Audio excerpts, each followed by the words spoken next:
Very good morning, students. I welcome you all for this session on SQL commands. In our earlier classes, we have learned that in SQL we have many commands available, and these commands are categorized into three categories. Categories like data definition language, data manipulation language, transaction control language. You have data control language. Like that, we have different categories. In this video session, we are going to specifically concentrate on the first category, that is data definition language. This category of instructions are used exclusively for performing structure level operations. If you want to do anything in the structure level of the table, then we will be making use of DDL commands. Say for example, I want to create a table. I want to add a new field to the table, field in the sense new column to the table, or I want to remove any existing column, or I want to modify any existing column. So like that, if you want to do anything in the structure level, then we will be going with the category called data definition language. Shortly it is referred as DDL commands. So in this category we have commands like create command, alter command, drop command and truncate command. Now let us discuss about these commands one by one.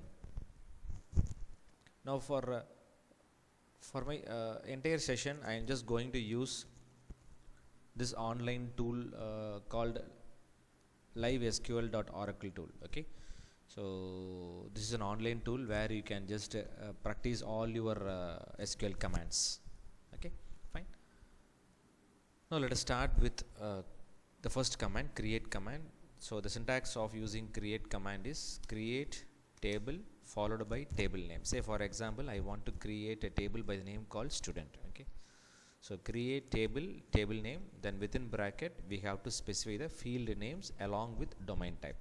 Now say for example, for my table I need three fields.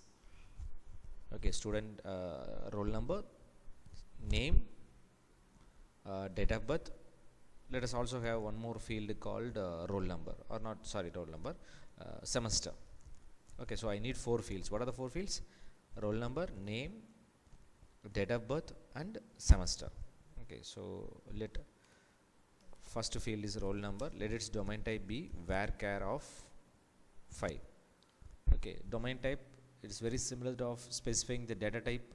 Whenever we declare a variable in our programming language, it decides how much memory it is going to be reserved for that particular column. Okay, now if we say varchar of 5, it means that you can store a string whose maximum length can be 5 characters. In this particular field, you can store any information in which maximum you can have 5 characters. Okay, fine. The next one is name, student name. Let it domain type be varchar of 10. Then date of birth, let its domain type be date. You have a domain type called date. Then I'm just having one more field called semester, whose domain type is number of 1. So it means that you can store a number in this semester field, and the maximum it can have only 1 digit. Suppose if you have 5, it means that you can have 5 digits. So let it be 1 digit. Okay, now semicolon, you have to put semicolon at the end of the command. Okay, so that will be treated as end of your command. So let us run it.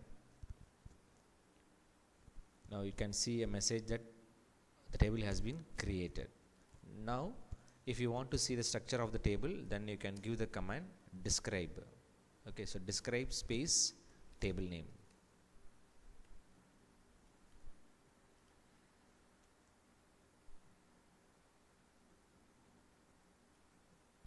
Okay, so this is the structure of the table. Okay, hope everyone can see it. Okay, so we have 4 fields: roll number, student name, date of birth, semester. Okay, and its domain type. Additionally, you have some constraints. We will be discussing it shortly. Okay, so I think everyone feeling comfortable with the first command, create command. Now let us concentrate on the next command, that is alter command. So alter command is used for altering the structure of the table.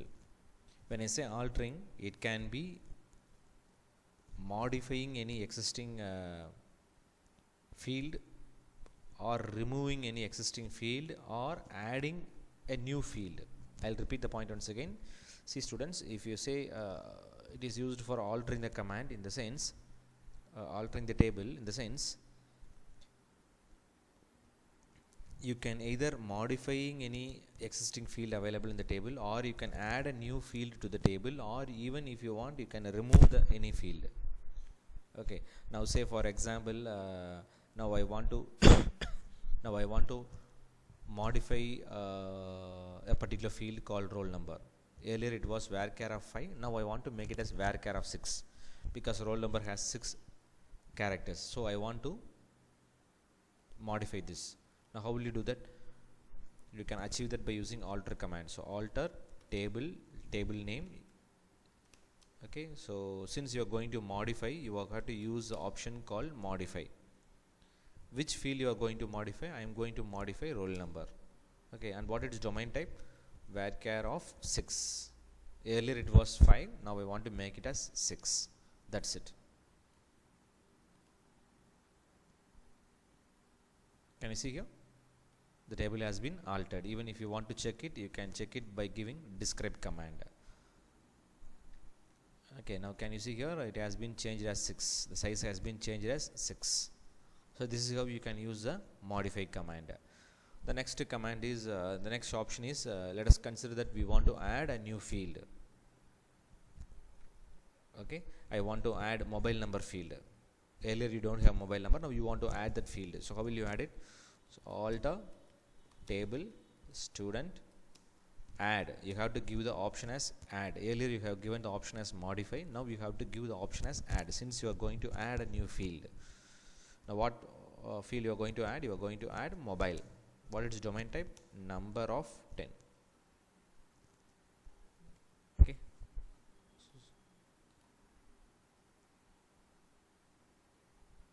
Now the table has been altered. Now if you want, you can just see the result. Okay, can you see here, our table already had 4 fields. Now newly a field called mobile has been added. Okay, fine. So this is how you can use the add option. And finally your drop option. If you want to remove a particular field, okay, now let us consider that we don't want mobile number field. Unknowingly we have added it, now we want to remove it. Now how will you remove the field? Alter table student drop. Okay, you have to give the option as drop. Which field you want to drop? Mobile.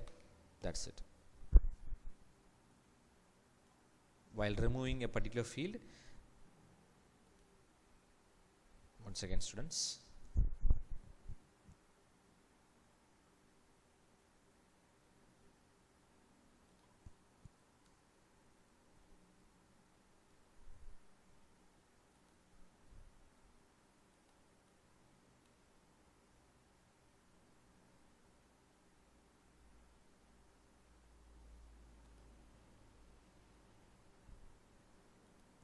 okay, I think it has been already dropped.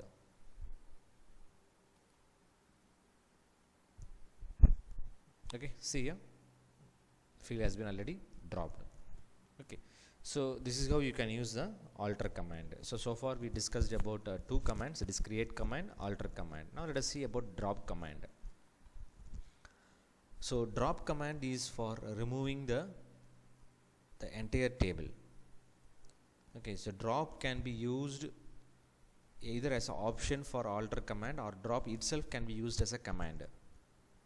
Okay, so can you see here, we have used drop as an option for alter command. So that is one way of using drop command. Another way is you can use the drop itself as a command. The syntax of using drop command is drop table name. Once if you give this, what happens is the entire table will be removed. The entire table will be removed. Okay, even if you have some records in the table, the records will be removed, and also the table itself will be removed. Okay, fine. The next you have one more command called truncate command. It is very similar to of your drop command. The difference is when you give truncate command, only the records will be removed. The empty table will be available, only the records will be removed. Okay, so few students will be often confusing drop command with the truncate command. Be clear with it.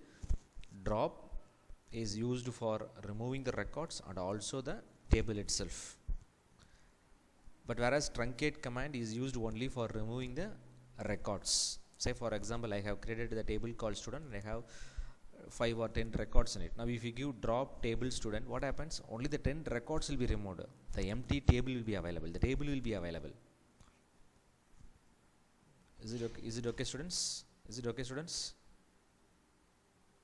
Students, is it clear?